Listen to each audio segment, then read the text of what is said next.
সকালে নামাজ পড়ে শুয়ে শুয়ে হৃদিতার সাথে ফোনে কথা বলছিলাম।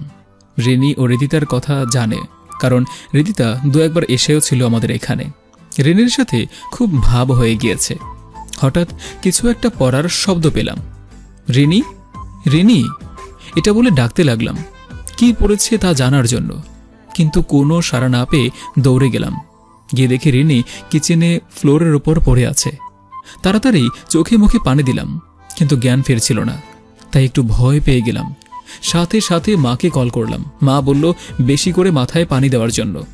অনেকক্ষণ পানি দেওয়ার পর রিনির চোখ খুলল এবং তাকালো আমার দিকে। সাথে সাথে রিনির মাথাটা বুকে টেনে নিলাম। খুব কান্না পাচ্ছিল। 1 মিনিটের জন্য হলেও রিনিকে হারানোর কষ্টটা হাড়ে হাড়ে অনুভব করছিলাম আমি। রিনি একটু হাসি হাসি ভাবে বলল, এত ভয় পাওয়ার কি আছে, কাঁদছো কেন? এই তো আমি, কিচ্ছু হয়নি তো। আসলে হঠাৎই মাথাটা একটু ঘুরে গিয়েছিল, তোমাকে ডাকতে চেয়েছিলাম কিন্তু পারিনি। পরে আমি কোলে করে নিয়ে খাটে শুইয়ে দিলাম। এক ডাক্তার বন্ধুকে কল করলাম। ও বাসায় এসে যা জানিয়ে গেল তা শুনে তো আমি বউকে কোলে নিয়ে নাচতে শুরু করলাম। রিনির নাকি বাচ্চা হবে, 1 মাসের অন্তঃসত্ত্বাও। সাথে সাথে সবাইকে জানিয়ে দিলাম। এখন থেকে রিনিকে আর বাসায় তেমন কাজ করতেই দেই না। আমি সবসময় কাজ করি। তবে ও রাগারাগি করতো আর বলতো, দুনিয়ায় কি আর কারো বাচ্চা হয় না নাকি? আর ওরা কি কাজ করে না? অনেকের বাচ্চাই হয়, তবে তাদের স্বামীটা তোমার স্বামীর মতো এত বউ পাগল হয় না। বলতেই হেসে ফেলল। অফিসে গিয়েও সারাক্ষণই কল করে খোঁজখবর নিতাম। মনটা সারাক্ষণই রিনির কাছেই পড়ে থাকত। একদিন দুপুরে হঠাৎই ঝড় হওয়ার সম্ভাবনা। তখনই রিনির কল। এই, তুমি তাড়াতাড়ি বাসায় চলে আসো, খুব ভয় লাগছে আমার। ওকে বাবু, তুমি ভয় পেও না, আমি খুব তাড়াতাড়ি চলে আসছি। কল কেটে ছুটি নিয়ে বাসার উদ্দেশ্যে রওনা দিলাম। তখনই ঝড় শুরু হয়ে গেল। তাই রাস্তায় কোনো গাড়িই পেলাম না। তাই আস্তে আস্তে একটু লেট হয়ে গেল বাসায়। ততক্ষণে ঝড় থেমেও গিয়েছে। বাসায় গিয়ে দরজায় নক করব। তখনই দেখি দরজা খোলা। হাতের ব্যাগটা মেঝেতে রেখেই রিনি রিনি বলে চেঁচাতে লাগলাম, কিন্তু কোনো সারা শব্দ নেই। খুব ভয় ভয় লাগছিল। তাড়াতাড়ি খুঁজতে লাগলাম রিনিকে, কিন্তু সারা বাড়ি খুঁজলাম, কোথাও রিনিকে পেলাম না। মেঝেতে বসে পড়লাম। খুব কান্না পাচ্ছিল। এইটা ভেবে পাগল হয়ে যাচ্ছিলাম যে কোথায় গেল। ভয় পেয়ে আবার কোথাও চলে গেল না তো? তুমি কোথায় যাবে? এখানকার তো তেমন কোনো কিছু চিনে নাও। ফোনে কল দিয়ে দেখলাম ফোনটা ডাইনিং টেবিলে বেজে উঠল। কি করব কিছুই বুঝতে পারছিলাম না। তাই মেঝেতেই বসে রইলাম আর ভাবছিলাম কি করব এখন আমি। সারা বাড়ি খোঁজে না পেয়ে যখন মেঝেতে বসে আছি, তখনই চাপা কণ্ঠে কান্নার শব্দ শুনতে পেলাম। কান্নার শব্দটা অনুসরণ করে এগোতে এগোতে বুঝতে পারলাম শব্দটা ওয়াশরুম থেকে আসছে। তাড়াতাড়ি দরজা ধাক্কাতে লাগলাম আর রিনি বলে ডাকতে লাগলাম। তবুও দরজা খুলছে না। নানাভাবে বোঝাতে লাগলাম, বাবু ভয় পেও না, এই তো আমি চলে আসছি। একটু পর দরজা খুলেই আমায় জড়িয়ে ধরে কান্না শুরু করে দিল। অনেকক্ষণ কান্না করার পর জিজ্ঞাসা করলাম, এত ডাকলাম শুনোনি তুমি? জানো কত চিন্তা হচ্ছিল আমার। নিঃশ্বাসটা প্রায় বন্ধ হয়ে যাচ্ছিল। আর এত জায়গা থাকতে তুমি ওয়াশরুমে কেন? আরে জানো না, খুব ভয় লাগছিল আমার। তোমার জন্যই দরজা খুলে অপেক্ষা করছিলাম। হঠাৎই জোরে ঝড় শুরু হয়ে গেছে, তাই দৌড়ে রুমে চলে এসেছি। এত বড় বাড়িতে একা একা আরো বেশি ভয় লাগছিল, কারণ রুম যত বড় একাকিত্বটাও ততটাই বেশি লাগে। তাই ওয়াশরুমের দরজা আটকে বসেছিলাম। আগে বলো, তুমি কেন এত লেট করলে? বলেই মারতে শুরু করে দিল। জানো কতটা ভয় পেয়েছিলাম আমি। মনে হচ্ছিল একা রুমেই হয়তো মরে পড়ে থাকবো। কথাটা বলতেই মুখটা চেপে ধরলাম। কি বলছো পাগলের মতো? তুমি মারা গেলে আমার কি হবে? জানো কতটা ভালোবাসি তোমাকে আমি। তোমাকে ছাড়া বেঁচে থাকার কথাটা চিন্তাও করতে পারি না আমি। বলেই বুকে জড়িয়ে রাখলাম।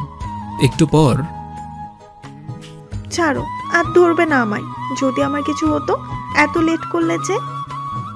আরে পাগল, আমি তো তোমার কলটা কেটে সাথে সাথেই বাসার উদ্দেশ্যে রওনা হয়ে পড়েছিলাম, কিন্তু ঝড়ের জন্যই গাড়ি পাইনি। তাই দৌড়ে দৌড়ে আসছি। জানো তুমি, শুধুমাত্র তোমার জন্য আমি দৌড়ে আসছি। রাতে রান্না শেষ করে রুমে গিয়ে দেখি রিনি ঘুমিয়ে পড়েছে। কি ব্যাপার, না খেয়ে ঘুমিয়ে পড়েছ? আমি এখন খাবো না। তবে কখন খাবে? সকালে। সকালে মানে? রাতেরটা কে খাবে? হ্যাঁ, তুমি? মানে কি? রাতে না খেয়ে থাকলে তুমি অসুস্থ হয়ে পড়বে, আর বাচ্চাটাও ঠিকমতো বড় হবে না। মায়া কি আমার জন্য নাকি বাবুর জন্য? দুজনের জন্যই। মিথ্যা কথা, তুমি আমায় একটুও ভালোবাসো না। আরে বোকা, তুমি আমার জীবন সঙ্গী, আর বাচ্চাটা হলো আমাদের পবিত্র ভালোবাসার নিদর্শন। আমার দুজনকেই একদম সুস্থ অবস্থায় চাই। হঠাৎই বলল, এই শোনো না, কি? অনেকেই তো বাচ্চা হওয়ার সময় মারা যায়, যদি আমিও যাই তবে কি তুমি আবার বিয়ে করবে? একটু রাগ দেখিয়ে বললাম, এইসব কি কথা রেনি? বলো না প্লিজ। করব না। ওকে, করবে না কিন্তু, কারণ আমি মৃত্যুর পরেও তোমার ভাগ কাউকে দিতে পারবো না। আরে বোকা, তুমি যেমন আমার ভাগ কাউকে দিতে পারবে না, তেমনি আমিও তোমার জায়গা কাউকে বসাতে পারবো না বলেই বুকে শক্ত করে জড়িয়ে ধরলাম। তারপর থেকে প্রায় রাতেই 2-3টায় সজাগ হয়ে যেত আর বলতো ওর সাথে গল্প করতে। আমাকেও তাই করতে হতো, কারণ আমি বুঝতাম ওর হয়তো ঘুমাতে কষ্ট হচ্ছে। তাছাড়া একটা বাচ্চা তো আর এমনি এমনি হয় না, অনেক কষ্ট সহ্য করার পরেই ভূমিষ্ঠ হয়। খেতে শান্তি দেয় না, ঘুমাতে দেয় না, হাঁটা চলা যায় না। তাই তো যথাসাধ্য ওর সঙ্গ দেওয়ার চেষ্টা করতাম আমি, যেন ওর কষ্টটা একটু হলেও কম হয়। প্রায় রাতেই ওর সাথে গল্প করতে করতে ফজরের আজান দিত। একদিন বলছিল, এই আমাদের বাচ্চার নাম কি হবে গো? তুমি ঠিক করো। না, তুমি। আরে তুমি ঠিক করলেই বেশি ভালো হবে। ভালো হবে বলছো তো? গো। তবে শোনো, মেয়ে হলে নাম দেব তোয়া, আর ছেলে হলে নাম হবে আরিয়ান। খুব সুন্দর নাম। এইবার প্লিজ ঘুমাও, না হলে দিনের বেলায় মাথা ব্যথা হবে তোমার। ইস, কত ভাবো গো আমায় নিয়ে, আর আমি তোমাকে সেই প্রথম থেকে কষ্ট ছাড়া কিছুই দিতে পারলাম না। ধুর বোকা, এত ভালোবাসা আর বাচ্চাটা, তা কি কম? ভাবতেই ভালো লাগে। সারা বাড়িতে আমাদের বাবু দৌড়াবে, খেলবে, আমি কত মজা করব, তুমি শুধু দেখবে। রিনি হেসে দিল আর বলল, এই যে মিস্টার, বাবুকে পেয়ে কিন্তু বাবুর মাকে ভুলে যেও না।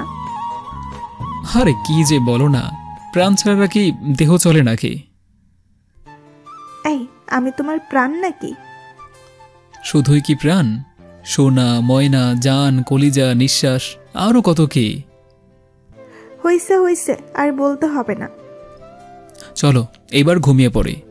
সেদিনের মতো ঘুমিয়ে পড়লাম। একদিন অফিসে যাওয়ার পর হঠাৎই মায়ের কল আসলো। রিসিভ করতেই মা বলল, রিনি নাকি পা পিছলে সিঁড়ি থেকে পড়ে গিয়েছে, এখন পেটে খুব ব্যথা, তাই রিনিকে এখনই হসপিটালে নিয়ে যেতে হবে। ওই দিন ছুটি নেওয়ার আর প্রয়োজন মনে করেনি, সোজা বাড়ির পথে দৌড়াতে শুরু করলাম। অন্যদিকে আবার গাড়িও পাচ্ছিলাম না, আজ একটা গাড়িও পাচ্ছি না। কথায় আছে না, বিপদ যখন আসে সব দিক দিয়েই আসে। আমার অবস্থাটাও এমনই হলো। দৌড়াতে দৌড়াতে বাসায় আসলাম। পরে তাড়াতাড়ি করে রেনিকে হসপিটালে নিয়ে গেলাম। একটু পর রেনির বাড়ির সবাইও হসপিটালে চলে এসেছে।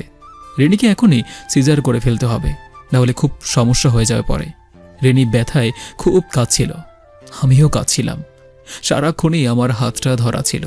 অপারেশন থিয়েটারে নেওয়ার সময়ও হাতটা ছাড়তে চায়নি, বারবার বলছিল, তুমিও আসো আমার সাথে, আমার একা খুব ভয় লাগছে। কিন্তু কি আর করার, ওখানে তো আর সাথে যাওয়া যাবে না, তাই বাধ্য হয়েই রেনির হাতটা ছাড়তে হলো। তবে আমি একদম দরজার সামনেই বসেছিলাম। অনেকক্ষণ পর ডক্টর বেরিয়ে আসলেন। নার্স কোলে করে একটা বাচ্চা নিয়ে বেরিয়ে এলেন। খুব কাঁদছে, আর মা এসে নার্সের কোল থেকে বাচ্চাটা নিয়ে নিল। মেয়ে বাচ্চা হয়েছে, সবাই খুব খুশি। তবে আমার মনোযোগ শুধু রেনির দিকে। ভিতর থেকে রেনির কোনো শব্দ আসছিল না। দৌড়ে গেলাম রেনির কাছে। প্রথমে মনে করেছিলাম রেনি এমনিতেই হয়তো এমনভাবে পড়ে আছে, কারণ সিজার করলে অনেকক্ষণ মানুষের কোনো হুঁশ থাকে না। তাই আমি হাতটা ধরে অপেক্ষা করছিলাম কখন রেনি চোখ খুলে তাকাবে। হঠাৎই লক্ষ্য করলাম রিনির নিঃশ্বাস পড়ছে না। তাই শিওর হওয়ার জন্য আমার বাবাকেও ডাকলাম। উনি বললেন নিঃশ্বাস পড়ছে না। চেঁচিয়ে ডক্টরকে ডাকতে লাগলাম, ডাক্তার ডাক্তার। ডাক্তার দৌড়ে আসলেন। জি বলুন। আমার রিনির নিঃশ্বাস কেন পড়ছে না? আসলে আসলে কি ডাক্তার, তাড়াতাড়ি বলুন। আসলে আমি আপনার স্ত্রীকে বাঁচাতে পারলাম না, সরি। বলেই চলে গেল। এই কথাটা শোনার জন্য মানসিকভাবে একদমই প্রস্তুত ছিলাম না আমি। একটু পর নার্স আসলো। কিভাবে কি হলো নার্স?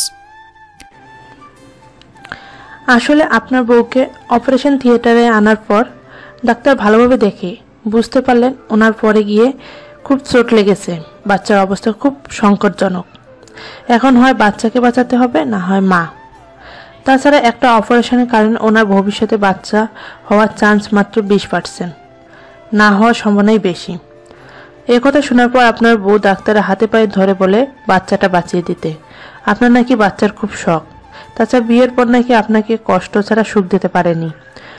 আমরা ওনার অভিভাবকদের সাথে কথা বলতে চেয়েছিলাম, কিন্তু উনি দেয়নি। তাই এছাড়া আমাদের হাতে আর কোনো উপায় ছিল না। তবে ডাক্তার দুজনকে বাঁচাতে অনেক চেষ্টা করছিলেন, কিন্তু শেষ রক্ষা হলো না। কথাগুলো শেষ করেই নার্স চলে গেল। আমার সামনে পড়ে রইল রিনির প্রাণহীন দেহটা। কি করব এখন? এটা দিয়ে কি করব আমি? বাচ্চাদের মতো হাউ মাউ করে কাঁদতে লাগলাম আর বলতে লাগলাম, কেন একা করে বেঈমানের মতো চলে গেলে? একটাবারও কি ভাবুনি তোমাকে ছাড়া আমি বেঁচে থাকার কথাটা একদম ভাবতেও পারি না? কি করে থাকবো এখন আমি? হয়তো বাচ্চাটা আমার দরকার ছিল, কিন্তু তোমাকেও যে এখন ভীষণ প্রয়োজন আমার। আমার বাবা মা, ওর মা, মামিরা সবাই অনেক কাজ ছিল। এর মধ্যে আমাকেও সান্ত্বনা দিচ্ছিল। পরে সহ্য করতে না পেরে কখন যে অজ্ঞান হয়ে গিয়েছি জানি না। জ্ঞান ফিরতে ফিরতে ততক্ষণে রিনিকে রঙিন কাপড় খুলে সাদা কাপড়ে মুড়িয়ে ফেলেছে। সবাই বলল শেষবারের মতো একটাবার দেখা দাও, কিন্তু সাহস হচ্ছিল না। এই তো কিছুদিন আগেই একটা বেনারসি পরে বসেছিল আমার সামনে। কি করে এখন সাদা শাড়িতে দেখব ওকে আমি? পরে অনেক কষ্টে সামনে গেলাম। কেন জানি মনে হচ্ছে রিনি বলছে, এই এমন করে দেখার কি আছে? আজকে তো সাজিনি আমি, আর এত কান্না করারই বা কি আছে? জানো না তোমার কান্না আমার সহ্য হয় না। স্মৃতি হিসেবে রেখে গিয়েছিল তো আমাদের মেয়েকে, খুব যত্নে বুকে আঁকলে রাখবে কিন্তু। আমি কান্না করতে করতে বললাম, আমার জীবনের শূন্য স্থানটা পূরণ করে দিয়েছিলে তুমি, তবে আবার কেন ওইটা শূন্য করেই চলে গেলে? তুমি কি জানো না তোমার শূন্য স্থান পৃথিবীর কোনো কিছুতেই পূর্ণ হওয়ার মতো নয়? মেয়েটা তো বুকের অন্য জায়গায় থাকবে, কিন্তু তোমার করে দেওয়া শূন্য স্থানটা আজীবন শূন্যই থাকবে। পিছন থেকে মা ধরে এসে বলল, কিরে পাগলের মতো বিড়বিড় করছিস কেন? তুইও বৌমার সাথে মরে যাবি নাকি? বাচ্চাটার কথা অন্তত ভাব। মাকে জড়িয়ে ধরে বললাম, বাচ্চা তো দিয়ে গেল মা, তবে আমাকে কেন, কোন ভুলের শাস্তি দিল এভাবে? ও কেন বুঝলো না যে এই বাচ্চাটাকে সামলাতে হলেও তো ওকে দরকার? আরে বোকা, এটা প্রকৃতির নিয়ম, সবাইকে একদিন মরতে হবে। জানি মা, তবে বেছে বেছে আমাকেই সবাই একা করে চলে যায় কেন? যারাই ভালোবেসে কাছে জানি সেই আমায় একা করে চলে যায়। আর কখনো কাউকে ভালোই বাসবো না। সারাটা জীবন কাটিয়ে দেব আমার মেয়েটাকে নিয়েই। আর এই মেয়েকে বাঁচাতেই এত কিছু। এখন এই মেয়েকে অযত্ন মানেই রিনির দেওয়া আমানতের খেয়ানত করা, যা আমি কখনোই করব না। রিনির মৃত্যুর 3 বছর হয়ে গিয়েছে। মেয়েটাও বড় হয়ে গিয়েছে অনেকটুকু। খুব পাকা পাকা কথা বলে, সারা বাড়ি দৌড়ায়। রিনি মারা যাওয়ার পর বাবা মাও এখানে চলে এসেছে। এখনও রিনির জায়গাটা কাউকে দেয়নি, আর দিবও না। ওই শূন্য স্থানটা শূন্যই রাখতে চাই আজীবন।